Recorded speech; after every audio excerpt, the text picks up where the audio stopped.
জাতিসংঘের সাধারণ পরিষদে ৮১তম অধিবেশনের সভাপতি পদে লড়বে বাংলাদেশ। বিশ্ব রাজনীতি এক গুরুত্বপূর্ণ সন্ধিক্ষণে সাহসী ও সময়োপযোগী এই পদক্ষেপ গ্রহণ করেছে ঢাকা। সম্প্রতি ফিলিস্তিন এই পদের প্রতিদ্বন্দ্বিতা থেকে নিজেদের প্রার্থিতা প্রত্যাহার করে নেওয়ায় বাংলাদেশের জন্য সম্ভাবনার নতুন দুয়ার খুলে গেছে। বর্তমানে এই মর্যাদাপূর্ণ পদে বাংলাদেশের প্রধান প্রতিদ্বন্দ্বী হিসেবে রয়েছে সাইপ্রাস। প্রধানমন্ত্রী তারেক রহমান সরাসরি দিক নির্দেশনা এবং পররাষ্ট্রমন্ত্রী ডক্টর খলিলুর রহমানের বলিষ্ঠ নেতৃত্বে এই নির্বাচনে বিজয় নিশ্চিত করতে বাংলাদেশ সরকার কূটনীতিকভাবে সক্রিয় হয়ে উঠেছে। 2026-27 মেয়াদের জন্য যুক্তরাষ্ট্রের নিউ ইয়র্কের চলতি বছরের জুন মাসে এই নির্বাচন অনুষ্ঠিত হবে। জাতিসংঘের ভৌগোলিক বণ্টন অনুযায়ী এবার সভাপতি নির্বাচিত হওয়ার পালা এশিয়া প্যাসিফিক অঞ্চলের দেশগুলোর। সাইপ্রাস ভৌগোলিকভাবে ইউরোপের অংশ হলেও জাতিসংঘের প্রাতিষ্ঠানিক নিয়ম অনুযায়ী তারা এশিয়া প্যাসিফিক গ্রুপের সদস্য। ফলে এই নির্বাচনে তাদের সঙ্গে লড়তে হবে বাংলাদেশকে। এই নির্বাচন বিশ্বমঞ্চে বাংলাদেশের সক্ষমতা প্রমাণের এক অন্যান্য পরীক্ষা। ঐতিহাসিক প্রেক্ষাপটে দেখা যায় 80-র দশকে বাংলাদেশ প্রখ্যাত কূটনীতিক হুমায়ুন রশিদ চৌধুরী জাতিসংঘের 41তম অধিবেশনে নিরঙ্কুশ বিজয় অর্জন করেছিলেন। সেই গৌরবময় সাফল্যের 4 দশক পর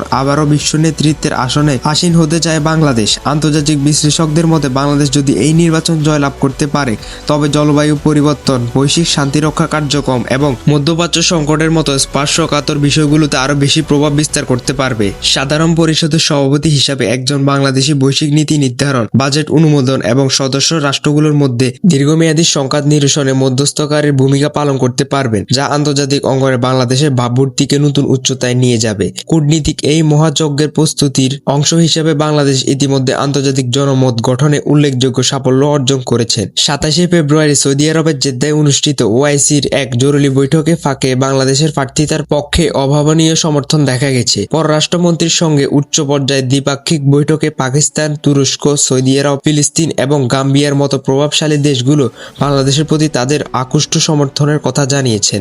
জানা গেছে জেদ্দার সেই গুরুত্বপূর্ণ বৈঠকে পাকিস্তানের উপপ্রধানমন্ত্রী ও পররাষ্ট্রমন্ত্রী ইসহাক দার এবং সৌদি আরবের উপরাষ্ট্রমন্ত্রী ওয়ালিদ আল খেজারি বাংলাদেশের এই অগ্রযাত্রার পাশে থাকার দৃঢ় প্রতিশ্রুতি দিয়েছেন।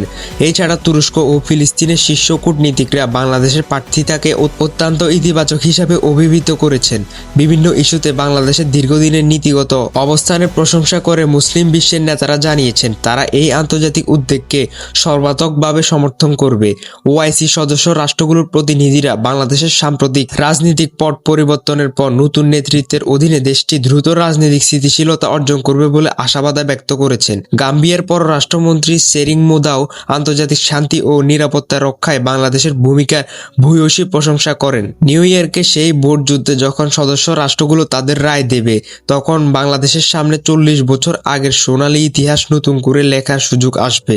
সাইপ্রাস আগে থেকে নির্বাচন ধরে থাকলেও বাংলাদেশের সাম্প্রতিক কূটনীতিক তৎপরতা এবং প্রভাবশালী দেশগুলোর সমর্থন ঢাকাকে অনেকটাই সুবিধাজনক অবস্থানে নিয়ে এসেছে। এখন কেবল সময়ের অপেক্ষা। আটলান্টিকের পাড়ে নিউ ইয়র্কের সদর দপ্তরে বাংলাদেশে বিজয়ের পতাকা উড়ে কিনা তা দেখার জন্য মুখিয়ে আছে পুরো বিশ্ব। চ্যানেলটি সাবস্ক্রাইব না করে থাকলে আমাদের পাশে থাকবেন। ধন্যবাদ।